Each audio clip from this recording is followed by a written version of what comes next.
Hello and welcome back to another video. In this video I'm going to be working on this 2014 Mazda 3. I've been having a little bit of an issue going in and out of an incline. I hear some popping and it doesn't always happen, you know, driving down the street and going over a bump or so, but mostly when I'm coming in and out of a driveway. I'm going to go get this hooked up. We're going to go take a look at what we can find and then hopefully we can figure this out. Alright, let's get started. You can see that ball joint is not good. So we're going to get this arm taken off. Alright, here's the part that we're going to be using. It's a right control arm for a Mazda 3. Here is the part number, and it's made in Japan. It's OEM. It'll cost about $200. I got this one for $189 or 190 bucks, but I think it's worth paying the extra price.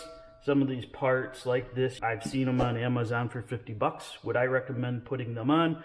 Absolutely not. The right control arm on this car lasted 100 and some thousand miles before the ball joint went. So if I put another OEM part on there, I should get another 100,000 miles out of it. Now, that's why I kind of recommend OEM parts over just aftermarket parts off Amazon or any of the other places. This wasn't bad at all for, I think, the price that you're getting. Before we take the right control arm off there, we got to remove these panels.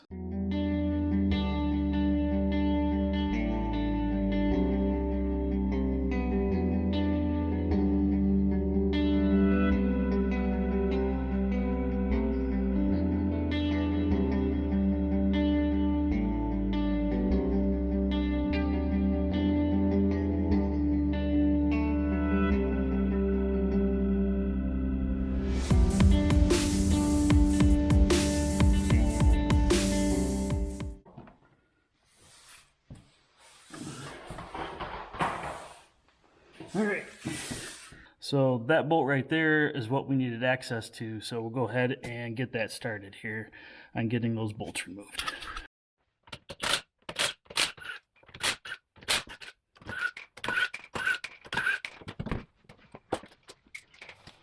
We're going to be using a 14 millimeter here, and then the rest of these are all 19 millimeter. We're going to see if we're going to pop these off using the impact gun. I'm in the rust belt. Hopefully you don't have any problems.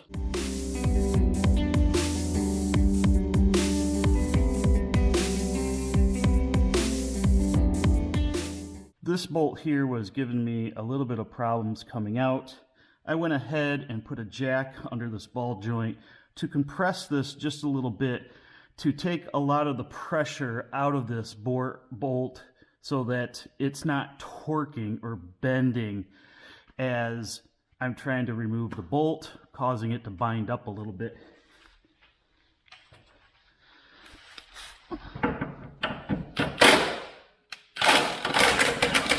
And as you can see, it's a lot easier to take out.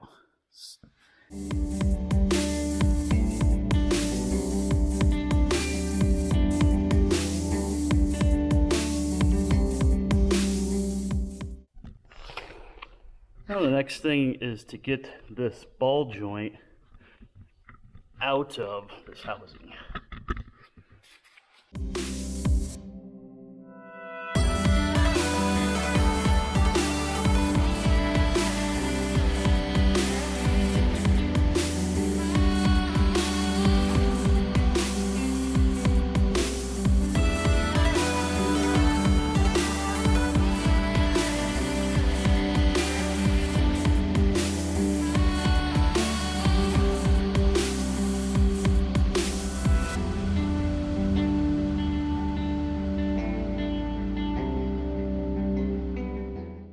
This is very loose in there.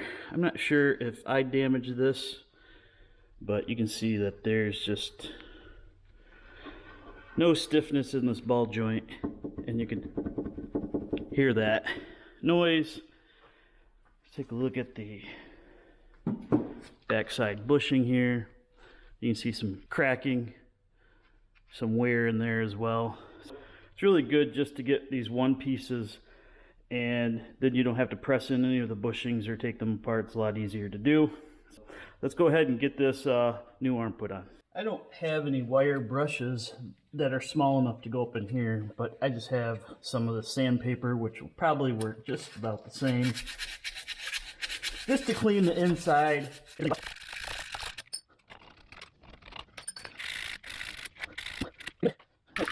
Go ahead, we're going to put some lubrication on this bushing here so that it slides back in there a little bit easier.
Just to round out the completion of this, and since I've already took the underside paneling off, I'm using some Evapor Rust on some of these. There's a lot of mileage on here. There's a lot of rust. I'm going to leave them in there for about 24 hours, get those cleaned up, and then go ahead. I'm going to put the plastic panels back on the Mazda, and then we'll be all set and completed to take this vehicle for a ride. So I hope this video gives you some idea on how to go ahead and change out your lower control arms on your Mazda, like the 6, the CX-3, and others as well. It doesn't really take any specialty tools. You do have to have some larger socket sets like I shared with a 14mm and a 19mm. It's also helpful to have an impact gun to be able to pull off those larger size bolts. Now with that said, if you like this video, go ahead and give me a like. Better yet, subscribe and you get the latest notifications when new videos come out. If you have any questions, put them in the comment section below. I appreciate your support. We'll see you in the next video.